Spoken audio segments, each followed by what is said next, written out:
Her ses de to plastøer i Stillehavet.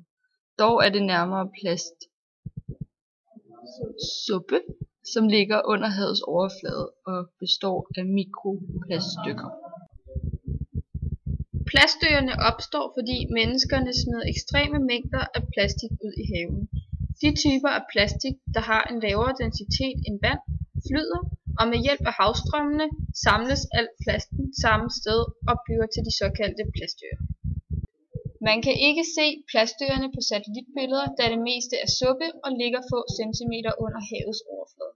Ser man på suppen, er det yderste nyt plastik, der har samme form som da det blev smidt i havet, hvorimod den inderste del har været igennem en mekanisk nedbrydning, der skyldes vind og vejr og er blevet til mikroplast.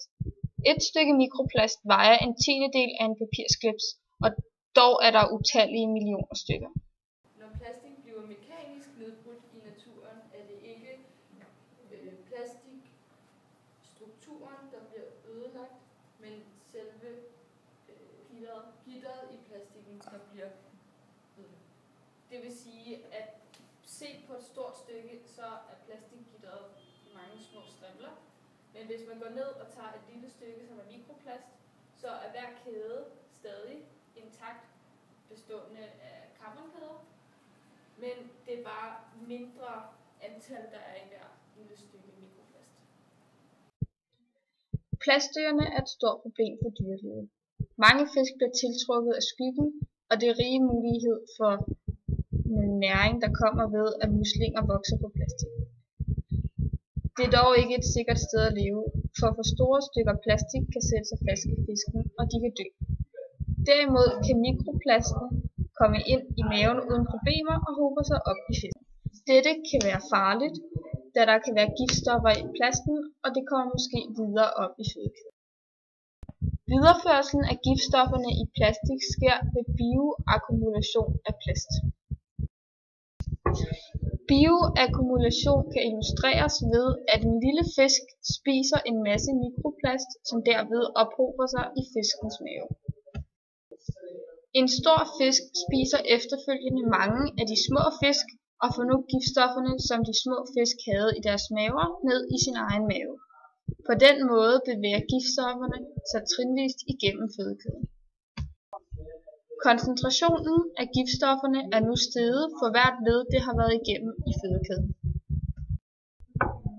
Menneskerne fanger efterfølgende fiskene, som indeholder de farlige giftstoffer. De bliver tilberedt og bliver spist.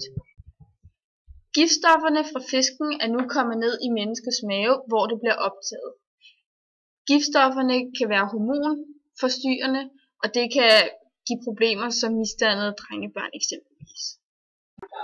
Hvis ikke vi stopper med at smide plast i havet, vil hele havet til sidst være en stor suppe. Dette skyldes, at man ikke bare lige kan fjerne det.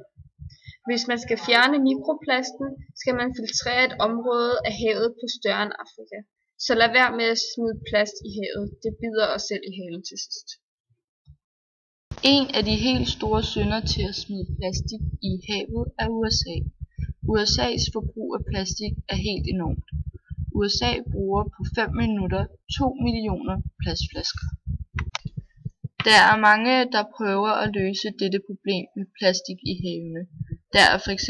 blevet opfundet en såkaldt havstøvsuger, der støvsuger plastikken op i havet. Men hvis vi vil undgå en forøgelse af disse plastøer, er verden nødt til at indse, at genbrug er vejen frem.